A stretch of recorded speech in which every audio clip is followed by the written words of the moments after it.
മാർക്കോസിന്റെ സുവിശേഷം mark chapter 7 verse 27 7:27 ഒന്ന് വായിക്കാമോ? മാർക്കോസിന്റെ സുവിശേഷം 7-ാം അധ്യായം അതിന്റെ 27-ാമത്തെ വാക്യം.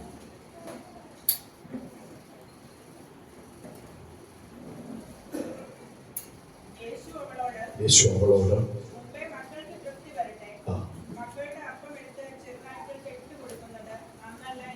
അടുത്തതൂടെ വായിച്ചു. അവൾ അവനോട്, അതേ കർത്താവേ, ചെറുനായ്ക്കളും മേശയ്ക്ക് കീഴെ കുട്ടികളുടെ അപ്പനുറുക്കുകളെ തിന്നുന്നുവല്ലോ എന്ന് ഉത്തരം പറഞ്ഞു.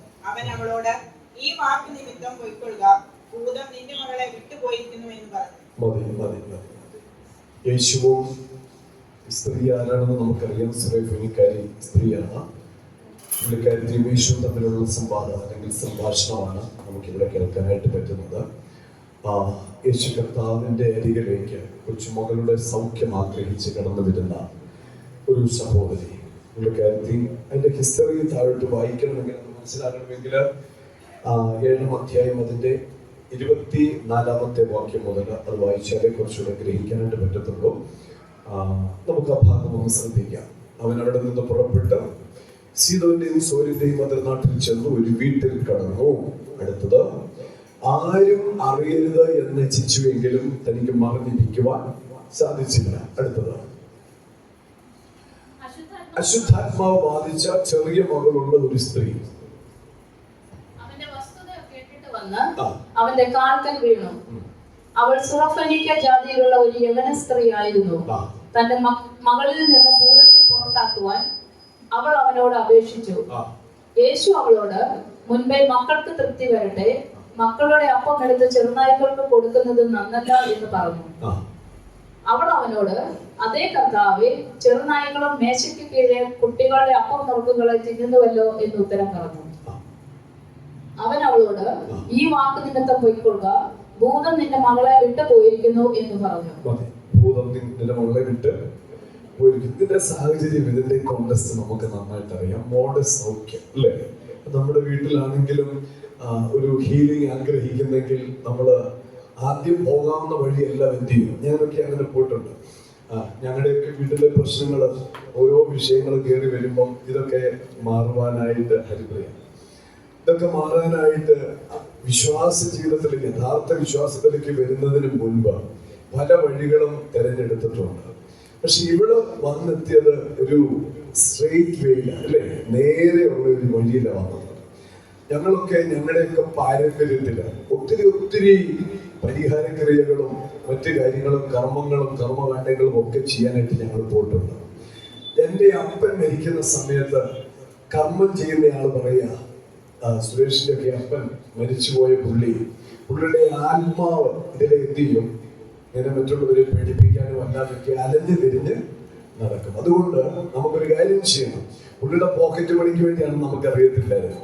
പക്ഷേ പുള്ളി പറയുക, മീനടം എന്ന് പറയുന്നൊരു ദേവീക്ഷേത്രമുണ്ട്, അവിടുത്തെ ആലെ കൊണ്ട് ആണിയാൽ ബന്ധിച്ച് വേണമെങ്കിൽ പുള്ളി എന്ത് ചെയ്യാൻ തറയ്ക്കാൻ എന്ന് പറഞ്ഞു. അപ്പൊ ഞാൻ ഇങ്ങനെ ചിന്തിക്കാം, ഒരു ആണിയാൽ ഒതുങ്ങുന്നതാണോ ഒരു മനുഷ്യന്റെ ആത്മാവ്? ഒരിക്കലുമല്ല. അങ്ങനെയൊക്കെയുള്ള ഒത്തിരി ക്രിയകളും ആചാരങ്ങളും അനുഷ്ഠാനങ്ങളും ഒക്കെ ഞാനും ചെയ്തിട്ടുണ്ട്. പക്ഷെ ഞാൻ ഇവിടെ ചിന്തിക്കുന്ന ഒരു കാര്യം, ഈ സുറഫോനിക്കക്കാരത്തി വിജാതീയ സ്ത്രീ, ഈ സ്ത്രീ ഉണ്ടല്ലോ, ഒരറിവും എന്റെ ഭാഷയിലില്ല, എന്റെ അറിവിലില്ല, വലിയ ജ്ഞാനമോ സൈക്കോളജിക്കലി ബിരുദമോ ഒന്നുമില്ല, ബൈബിൾ സംബന്ധമായിട്ടുള്ള വലിയ പ്രത്യാശയോ അറിവോ ഒരു പക്ഷേ ഇവർക്ക് ഉണ്ടാകത്തില്ല. പക്ഷെ ഇവളെടുത്ത ഡിസിഷൻ ഇതാണ്, എന്റെ കുഞ്ഞ് സൗഖ്യമാകണമെങ്കിൽ ഞാൻ യേശുവിന്റെ അരികിൽ പോയേ പറ്റൂ. എത്ര പേര് വിശ്വസിക്കുന്നു? അത്ഭുത സാക്ഷ്യങ്ങൾ, എത്രയോ സാക്ഷ്യങ്ങൾ നമ്മൾ ഈ രാവിലത്തെ ഗൂഗിൾ മീറ്റിൽ കൂടി കേട്ടോണ്ടിരിക്കുന്നു അല്ലേ? വലിയ മിറക്കിൾസ് നമ്മൾ കേട്ടോണ്ടിരിക്കുകയാണ്. ഞാൻ പറയാം, നമ്മുടെ പ്രാർത്ഥന, കഴിഞ്ഞ ദിവസം വെളിപ്പാട് പുസ്തകം പഠിച്ചുകൊണ്ടിരിക്കുന്ന സമയത്ത് ഒന്ന് വിശുദ്ധന്മാരുടെ പ്രാർത്ഥന, 2 ധൂപകലശത്തിലെ ധൂപവർഗങ്ങളുടെ പുകയോട് മിക്സ് ചെയ്തിട്ട് ഇത് എങ്ങോട്ടാണ് ചേരുന്നതെന്ന് അറിയാം? പോളിലേക്ക്. അപ്പൊ ഈ പ്രാർത്ഥന, ദൈവമക്കളുടെ പ്രാർത്ഥന ഒരിക്കലും അത് താഴേക്കല്ല വരുന്നത്. ദൈവമക്കളുടെ പ്രാർത്ഥന ചെവിയുള്ള കേൾക്കാൻ കഴിയുന്ന ദൈവത്തിന്റെ കാതുകളിലേക്ക് എത്തുന്നത്. എന്നുള്ള സത്യം മനസ്സിലാക്കി. ഈ സുറഫോനിക്കക്കാരത്തി വിജാതീയ സ്ത്രീയാ. ഈ സ്ത്രീ ഒന്നും അറിയത്തില്ല. പക്ഷെ ഒരു കാര്യം അറിയാവുന്നത്, യേശുവിന്റെ അരികിൽ ചെന്നാൽ എന്റെ വിഷയത്തിന് മറുപടിയുണ്ട്. ഇപ്പോൾ യേശുവിന്റെ അരികിൽ വന്നു. യേശു ഭക്ഷണത്തിന് പോയി എന്റെ വീട്ടിലിരിക്കുമ്പോ ആരും അറിയരുത് എന്നുള്ള ആഗ്രഹത്തിലാണ് യേശു ഇരുന്നത്, അല്ലേ? പക്ഷെ ഇവൾ ഓടി യേശു കർത്താവ് ഇരിക്കുന്നിടത്ത് വന്നപ്പോ യേശു കർത്താവ് അവിടെയുള്ള കുടുംബത്തിൽ ഇരുന്നുകൊണ്ട് ഭക്ഷണം കഴിക്കുക. ഒരു നല്ല ഭക്ഷണം, അത് ഡിന്നറാണോ ബ്രേക്ക്ഫാസ്റ്റ് ആണോ ലഞ്ചാണോ എന്ന് അറിയത്തില്ല, ഭക്ഷണം കഴിക്കുക. പക്ഷെ ഇവള് യേശു കർത്താവിന്റെ അരികിൽ വന്നിട്ട് യേശു കർത്താവിനോട് പറയുക, എന്റെ കൊച്ചു മകളെ സൗഖ്യമാക്കണം. എന്താ റീസൺ? ഏതോ ഒരു ഭൂതം, അല്ലെ, പൈശാചിക ശക്തി ഈ കുഞ്ഞിന്റെ മേൽ വന്ന് കുഞ്ഞിനെ അസ്വസ്ഥമാക്കുക. ഈ പിശാച് എന്ന് പറയുന്ന സാധനമുണ്ടല്ലോ, പൈശാചികമായ കാര്യങ്ങൾ. ചില, ഞാൻ നേരത്തെ പറഞ്ഞിട്ടുണ്ട്, ഒരു ചർച്ചിലെ പെന്തക്കോസ്ത് സഭയാണ്. എൻ്റെ കൂടെ വരുന്നുണ്ടോ നിങ്ങൾ ശ്രദ്ധിച്ചിരിക്കണേ. ഒരു പെന്തക്കോസ്ത് സഭയിൽ ഉപവാസ പ്രാർത്ഥനയ്ക്ക് അവിടുത്തെ ഒരു സഹോദരി ഇങ്ങനെ ഭൂതമായിരുന്നു. പുള്ളിക്കാരത്തി പെട്ടെന്ന് വീണ്ടും കിടന്ന് ഇങ്ങനെ ഉരുളാനൊക്കെ തുടങ്ങി. വേറൊരു ദേവദാസൻ ഇങ്ങനെ പ്രാർത്ഥിച്ചുകൊണ്ടിരുന്നപ്പോൾ പുള്ളിക്കാരത്തി ഇങ്ങനെ നിലത്ത് എഴുന്നേറ്റ് ഇങ്ങനെ കഴിഞ്ഞിട്ട്. അപ്പൊ ഈ പ്രാർത്ഥിച്ചു വിടുന്ന ദേവദാസൻ ചോദിച്ചു, നീ ആരാ? അപ്പം ഈ പുള്ളിക്കാരത്തി പെൺകൊച്ചു പറയുക, ഞാൻ ഈ സഭയുടെ പാസ്റ്റർ. എന്താ പാസ്റ്റർ എന്ന് പറഞ്ഞാൽ നമ്മൾ എന്തിനെയാണോ കൂടുതൽ ആരാധിക്കുന്നത് അതിന്റെ പവർ, അല്ലേ? അതിന്റെ പവർ ആ വ്യക്തിയുടെ പേരിലേക്ക് വരും. ഇവിടെ ആരാധിച്ചത്, സഭയിൽ പോയത് യേശുവിനെ ആരാധിക്കാനല്ല പോയത്. ഇവിടെ ആരാധിച്ചത് ആരെയാണെന്ന് മനസ്സിലായവർക്ക് സ്തോത്രം. ഇവിടെ കിട്ടുന്നുണ്ട്. അപ്പൊ ഈ പൈശാചികമായ ഒരു ശക്തി ഇവിടെ മേൽ കടന്നിട്ട് ആ ശക്തിയുടെ ഇഷ്ടത്തിന് വേണ്ടിയാണ് ഈ പ്രപഞ്ചം ജീവിച്ചത്. പക്ഷെ അത് വലിയ പ്രശ്നമായിരുന്നു. കുടുംബത്തിനകത്ത് വിഷയം, തന്റെ ശരീരത്തിനകത്ത് ആകമാനം മാനസികമായ ഒരു പൊരുത്തക്കേട്. ഇതെങ്ങനെയാലും ഒന്ന് മാറണം. അവൾ ഓടി വന്നത് യേശു കർത്താവിന്റെ. അപ്പൊ യേശു കർത്താവിന്റെ അരികിൽ വന്നിട്ട് യേശുവിനോട് പറയുക, കർത്താവേ, എന്റെ കൊച്ചുമകൾക്ക് ഭൂതത്തിന്റെ ഒരു ഉപദ്രവമുണ്ട്, ഒന്ന് സൗഖ്യമാക്കി. അപ്പം ഭക്ഷണം കഴിച്ചുകൊണ്ടിരിക്കുമ്പോ യേശു കർത്താവ് ഇവളോട് പറഞ്ഞ മറുപടി എന്താണെന്ന് അറിയാമോ? ഇവളോട് പറയുകയാണ്, പുറകിലിരിക്കുന്ന കൊണ്ടുവന്ന് മോളെ അതിന് മേലെ. ഓക്കെ, മുൻപേ നല്ലൊരു മറുപടിയാണ് കൊടുക്കുന്നത്. പക്ഷേ ഇത് ശ്രദ്ധിച്ചാലേ പിടികിട്ടത്തുള്ളൂ. മുൻപേ മക്കൾക്ക് തൃപ്തി വരട്ടെ, മക്കളുടെ അപ്പം എടുത്ത് ചെറുനായ്ക്കൾക്ക് ഇട്ട് കൊടുക്കുന്നത് നല്ലതല്ല. ശരിക്കും പറഞ്ഞാൽ ഇവിടെ ചോദ്യവുമായിട്ട് യാതൊരു അർത്ഥവുമില്ലാത്ത ഒരു മറുപടിയാണ് യേശു കർത്താവ് ഇവർക്ക് കൊടുക്കുന്നത്, അല്ലേ? ഇവിടെ ചോദിച്ചത് സൗഖ്യമാകണമെന്നാണ് ചോദിച്ചത്. പക്ഷെ യേശു പറയാം, മക്കളെ അപ്പം നായ്ക്കുട്ടികൾക്ക് കൊടുക്കത്തില്ല. അതിന്റെയൊക്കെ ചരിത്രം നമുക്കറിയാം. വിജാതീയ സ്ത്രീയാണ്. ആ കാലഘട്ടത്തിൽ ശമരിയക്കാര്, സ്വരഫോനിക്കക്കാര്, യഹൂദന്മാര് ഇവരൊക്കെ അങ്ങോട്ട് ജാതി സ്പിരിറ്റിൽ ജീവിക്കുന്ന ഒരു കാലഘട്ടം. അത് ആ ബേസിലാണ് യേശു കർത്താവ് പറയുന്നത്, മക്കളെ അപ്പം എടുത്ത് വിജാതിയർക്ക് കൊടുക്കുന്നത് നല്ലതല്ല. ആദ്യം ഞങ്ങളുടെ ആൾക്കാർ, അല്ലെ, അങ്ങനെ ഞങ്ങളുടെ ആൾക്കാർ കഴിച്ച് തൃപ്തിപ്പെടട്ടെ, എന്നിട്ട് നോക്കാം നിന്റെ കാര്യം എന്നുള്ള ഉദ്ദേശം. ഇവിടെ ഈ ഒരു ഭാഗം പറഞ്ഞതിന് ശേഷം, അല്ലെ, മക്കളുടെ അപ്പം എടുത്ത് നായ്ക്കുട്ടികൾക്ക് കൊടുക്കുന്നത് വിഹിതമല്ല എന്ന് പറഞ്ഞപ്പോ ഈ സ്ത്രീ ഉണ്ടല്ലോ യേശു കർത്താവിനോട് തിരിച്ചു പറഞ്ഞൊരു മറുപടി വളരെ ശ്രദ്ധേയമാണ്. എന്താ പറഞ്ഞതെന്നറിയാമോ? അവൾ അവനോട്, യേശുവിനോട്, അതേ കർത്താവ്, ചെറുനായ്ക്കളും മേശയിൽ നിന്ന് താഴെ വീഴുന്ന അപ്പനുറുക്കുകളെ ഭക്ഷിച്ചുകൊണ്ട് ഈ നായ്ക്കുട്ടികൾ എന്ത് ചെയ്യും? ജീവിക്കും. ഇതിന്റെ വെളിപ്പാട് കേട്ടോ തോമശായ. ഇതിന്റെ വെളിപ്പാടെന്ന് പറയുന്നത്, മേശയിൽ ഇരിക്കുന്ന ഈ അപ്പം നുറുക്കപ്പെട്ടത് തന്റെ മക്കൾക്ക് മാത്രമല്ല, മേശയിൽ നുറുക്കപ്പെടുന്ന അപ്പം സകല മാനവരാശിക്ക് വേണ്ടിയുള്ളതാണ്. ഈ വെളിപ്പാടോടുകൂടി ഇവിടെ പറയുക, ഭക്ഷണം കഴിക്കുമ്പോൾ മേശയിൽ നിന്ന് വേശി അപ്പത്തിന്റെ വിഹിതങ്ങളൊക്കെ എന്ത് ചെയ്യും? താഴേക്ക് വീഴും. അത് പൂച്ചയും വളർത്തു നായ്ക്കളും ഒക്കെ അതെന്ത് ചെയ്യും? അതിരുന്ന് നക്കി അത് തിന്നാറുണ്ട്, കുഴപ്പമില്ല. മേശയിലിരിക്കുന്ന അപ്പം മക്കൾക്ക് കൊടുത്തു. പക്ഷെ ഞങ്ങൾ വെയിറ്റ് എന്തിനെന്നറിയാമോ? ഒരു മുറുക്ക് താഴെ വീഴുന്നെങ്കിൽ അതിന്റെ ഒരു അംശമാകുന്നു എങ്കിൽ, അതിന്റെ ഒരു അംശം ഞങ്ങൾ അനുഭവിക്കുന്നെങ്കിൽ, ആ അംശത്തിൽ കൂടി ഞങ്ങളും വിടുവിക്കപ്പെടും, ഞങ്ങളും സൗഖ്യമാകും, ഞങ്ങളും ദൈവത്താൽ അനുഗ്രഹിക്കപ്പെടും. ഹല്ലേലൂയ. യോഹന്നാന്റെ സുവിശേഷം പഠിക്കുമ്പോൾ ഈ അപ്പത്തെ കുറിച്ച് യേശു പറയുക, ഞാനാണ് സാക്ഷാൽ ജീവന്റെ അപ്പം. ഹല്ലേലൂയ. എന്നിട്ട് പറയുക, എന്നെ തിന്നുന്നവൻ എൻ മൂലം ജീവിക്കും. ഭയങ്കരമാണ്. ഇവിടെ യേശു കർത്താവാകുന്ന അപ്പം 2026 വർഷങ്ങൾക്ക് മുൻപ് കാൽവറിയിൽ മുറുക്കപ്പെട്ടു. ഗബഥ എന്ന് പറയുന്ന കൽത്തളത്തിൽ ഇരുമ്പ് വളയത്തിൽ യേശു കർത്താവിനെ കെട്ടിയിട്ട് 12 കുതിര തോലുകൊണ്ട് പിന്നിയ ചാട്ടുവാർ കൊണ്ട് അടിച്ച് യേശുവിന്റെ ശരീരം കീറി മുറുക്കി. യേശു കർത്താവിന്റെ ശരീരത്തിൽ 200 റാത്തലിന് മുകളിൽ തൂക്കമുള്ള പച്ച പൈമരം കുരിശേൽപ്പിച്ചു കൊടുത്ത് യേശു കർത്താവിനെ കാൽവറിയിലേക്ക് നടത്തി. 140 കിലോയുള്ള നമ്മുടെ 9000 വാട്ട്സിന്റെ ജനറേറ്റർ കറുകച്ചാലിലെ 7 യൂണിയൻകാർക്ക് ഇറക്കാൻ പറ്റിയില്ലെന്നുള്ളതാണ്. ഇവിടെ 200 റാത്തൽ തൂക്കമുള്ള പൈമരം കുരിശ് യേശു തന്റെ തോളിൽ ഏറ്റുവാങ്ങി ഗോൽഗോഥായിലേക്ക് നടക്കുന്നത്. ലോകത്തിന്റെ സകല ഭാരവും യേശു കർത്താവ് സ്വന്തം ചുമലിൽ ഏറ്റുവാങ്ങി നമുക്ക് വേണ്ടി കാൽവറിയിൽ യേശു യാഗമായി. കാര്യയോട് യേശു പറയുക, മകളെ, നിന്റെ വിശ്വാസം അല്ലേ വാക്യൊന്നെടുത്തി പോണേ. അവനവളോട് ഈ വാക്ക് നിമിത്തമേ, നീ പറഞ്ഞില്ലേ മേശയിൽ വീഴുന്ന അപ്പത്തിന്റെ നുറുക്കുകൾ തിന്ന് ഞങ്ങൾ തൃപ്തരാകുമെന്ന് നീ പറഞ്ഞ വാക്കുണ്ടല്ലോ, ഈ വാക്ക് നിമിത്തം നീ എന്തിരിക്കും? ഈ ശരീരത്തിന്റെ അംശയായാൽ എന്റെ ജീവിതത്തിൽ, എന്റെ കുടുംബത്തിൽ, എന്റെ തലമുറയിൽ അത് വിടുതലാണെന്ന് നീ ഗ്രഹിച്ചില്ലേ? ഹല്ലേലൂയ. ആ ഒറ്റ വാക്കിൽ അവരുടെ കൊച്ചുമകൾ സൗഖ്യമായെങ്കിൽ യേശു കർത്താവിൽ വിശ്വസിക്കുന്ന, യേശു കർത്താവിന്റെ ശരീരത്തിൽ വിശ്വസിക്കുന്ന, യേശു കർത്താവിന്റെ കാൽവറിയിൽ ഊറ്റിയ രക്തത്തിൽ വിശ്വസിക്കുന്ന നമ്മുടെ ജീവിതത്തിലും സൗഖ്യവും വിടുതലും ആശ്വാസവും തരുവാൻ നമ്മുടെ കർത്താവ് വലിയവൻ തന്നെയാണ്. യേശു കർത്താവ് നമുക്ക് വേണ്ടി കാൽവറിയിലേക്ക് കയറി നമുക്ക് വേണ്ടി 3 നാളുകളിൽ മേൽ ക്രൂശിക്കപ്പെട്ടു. യേശുവിന്റെ ശരീരം കാൽവറിയിൽ ക്രൂശിച്ചു.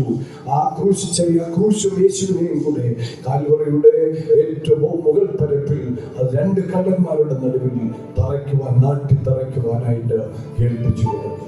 ആ യേശു കർത്താവ് ക്രൂശിൽ നമുക്ക് വേണ്ടി മരിച്ചു. ആ യേശു കർത്താവ് നമുക്ക് വേണ്ടി 3-ാം നാൾ റോമൻ ഗവൺമെന്റ് മുദ്രയിട്ട ഇംപീരിയൽ മുദ്രയെ തകർത്ത് അരിമത്യക്കാരനായ യോസഫിന്റെ കല്ലറയിൽ നിന്ന് ഉയർത്തെഴുന്നേറ്റ് ഇന്നും നമുക്ക് വേണ്ടി അവൻ ജീവിക്കുക. ആ യേശു കർത്താവ് പോകുന്നതിന് മുൻപ് എന്റെ മക്കളെ നമ്മെ ഓർമ്മിപ്പിച്ചു, ഞാൻ പോയിട്ട് വരും, പക്ഷെ വരുന്നത് വരെയും എന്റെ ഓർമ്മയ്ക്കായി എന്റെ ശരീരവും എന്റെ രക്തവും സംബന്ധിച്ച് നിങ്ങൾ കൂട്ടായ്മ ആചരിക്കുകയും ദൈവം നമ്മളെ അനുഗ്രഹിക്കട്ടെ. കർത്താവിന്റെ കരങ്ങളിലേക്ക് നമ്മെ തന്നെയുള്ള പകലൊന്ന് ഏൽപ്പിച്ചു കൊടുക്കാം. നമ്മുടെ ജീവിതത്തിൽ ഒന്ന് ഏൽപ്പിച്ചു കൊടുക്കാം. നമ്മുടെ മനസ്സിൽ ഒന്ന് വിട്ടുകൊടുക്കാം. നമ്മുടെ ശരീരത്തിൽ ഒന്ന് ഏൽപ്പിച്ചു കൊടുക്കാം. ദൈവമക്കളെ, നമ്മൾ നടന്നു ചെയ്ത പാപത്തിന്റെ പരിഹാരത്തിന് വേണ്ടി യേശുവിന്റെ 2 കാലുകളും തുളച്ചു.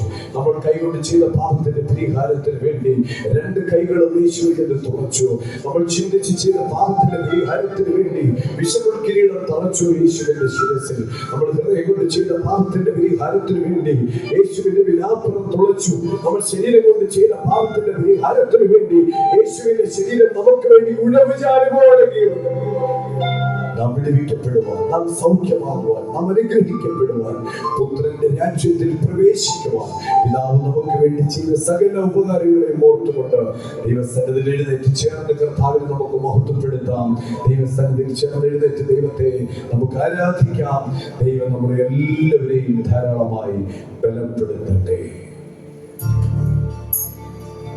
ക്രൂശിൽ നമുക്ക് വേണ്ടി വേദന അനുഭവിച്ച, നമുക്ക് വേണ്ടി കഷ്ടം അനുഭവിച്ച യേശുവിനെ നമ്മുടെ ഹൃദയം കൊണ്ടൊന്ന് കണ്ടുകൊണ്ട് കർത്താവിന്റെ കരങ്ങളിൽ സമ്പൂർണ്ണമായി ഫലമേൽപ്പിച്ചു കൊടുക്കുന്നുണ്ട്. നമുക്ക് പാടി ദൈവത്തെ ആരാധിക്കാം, ദൈവത്തെ മഹത്വപ്പെടുത്താം.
21 മുതലുള്ള വേദഭാഗം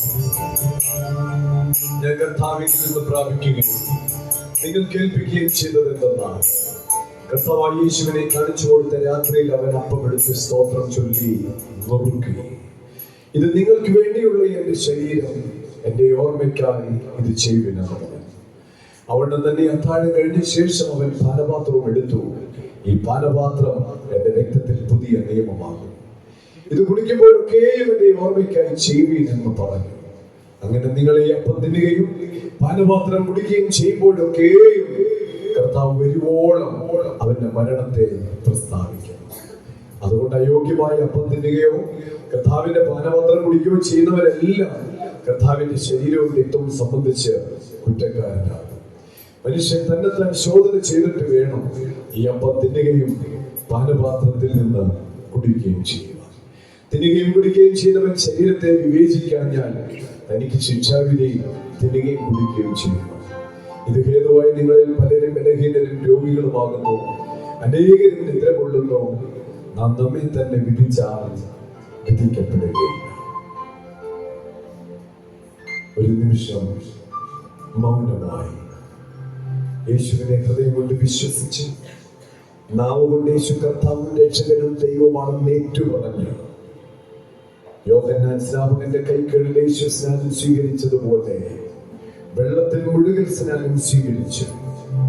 ഈ തിരുമേശയ്ക്ക് വേണ്ടി ഒരുങ്ങുന്ന ദൈവമക്കൾ, ഈ അപ്പവീഞ്ഞുകളെ പാനം ചെയ്യുവാൻ ആഗ്രഹിക്കുന്ന ദൈവമക്കൾ, ഒരു നിമിഷം മനസ്സും ഹൃദയവും ശരീരവും എല്ലാം വിട്ടുകൊടുത്ത് ദൈവസന്നിധിയിൽ ഒരു ഏറ്റുപറച്ചിലിനു വേണ്ടി ഒരു മിനിറ്റ് സമയം നമുക്കൊന്ന് മാറ്റിവെക്കാം. നമ്മുടെ ജീവിതത്തിൽ, നമ്മുടെ നടപ്പിൽ, നമ്മുടെ പ്രവൃത്തിയിൽ, ചിന്തയിൽ, നിരൂപണത്തിൽ ദൈവഹിതമല്ലാത്ത എന്തെങ്കിലും, ദൈവത്തിന്റെ ഹൃദയത്തെ നൊമ്പരപ്പെടുത്തുന്ന എന്തെങ്കിലും സ്വഭാവങ്ങൾ നമ്മളെ പിടിച്ചെങ്കിൽ അലട്ടുന്നെങ്കിൽ അതെല്ലാം ഒരു നിമിഷം ഒന്ന് ഏൽപ്പിച്ചു കൊടുക്കാം. കർത്താവേ, എന്നോട് ക്ഷമിക്കണമേ. ഒരു നല്ലൊരു മനസ്സാണ് നമ്മുടെ ഹൃദയങ്ങളിൽ ഉണ്ടാകുവാൻ ഒരു നിമിഷം ഒന്ന് ഏൽപ്പിച്ചു കൊടുക്കാം. Thank you Jesus. മൗനമായി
യേശുവിനെ കാണിച്ചു കൊടുത്ത രാത്രിയിൽ അവൻ അപ്പമെടുത്ത് സ്തോത്രം ചൊല്ലി നുറുക്കി, ഇത് എന്റെ ശരീരമാകുന്നു, എന്റെ ഓർമ്മയ്ക്കായി ചെയ്യുവിനെന്ന് പറഞ്ഞു.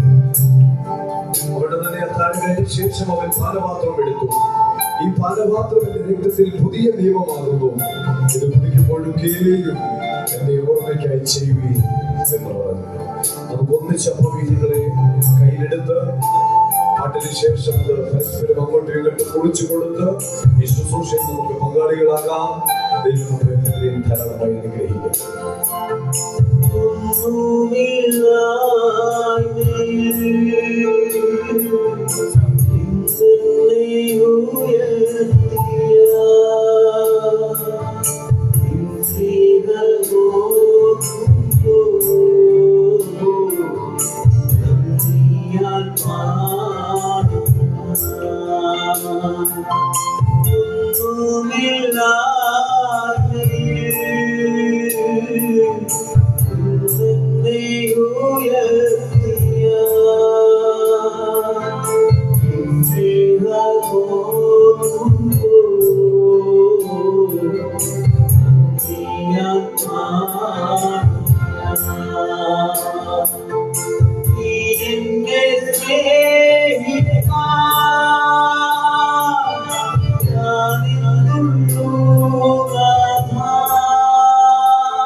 പിതാവേ, ഞങ്ങളെ അനുഗ്രഹിച്ച് ഞങ്ങളുടെ കയ്യിൽ തന്നതിനായി സ്തോത്രം. ഭാഗങ്ങൾക്കാവുവാൻ ഞങ്ങൾ എല്ലാവരെയും അവിടുന്ന് സഹായിക്കണമേ. കൃപയുടെ മറവിൽ ഞങ്ങളെ സൂക്ഷിക്കണമേ. ഈ അപ്പവീഞ്ഞകൾ ഞങ്ങളുടെ ജീവിതത്തിൽ ആരോഗ്യവും സൗഖ്യവും വിടുതലും ഒക്കെ മാറാൻ ഇടയാകണം. കർത്താവിനെ ചെയ്തതുകൊണ്ട് സ്തോത്രം. മഹത്വം കർത്താവ് യേശുവിന്റെ നാമത്തിൽ തന്നെ. നമുക്ക് അപ്പവീഞ്ഞങ്ങളെ അങ്ങോട്ടും ഇങ്ങോട്ടൊക്കെ ഷെയർ ചെയ്ത് ഭക്ഷിച്ച് പാനം ചെയ്യാൻ ദൈവം അനുഗ്രഹിക്കും.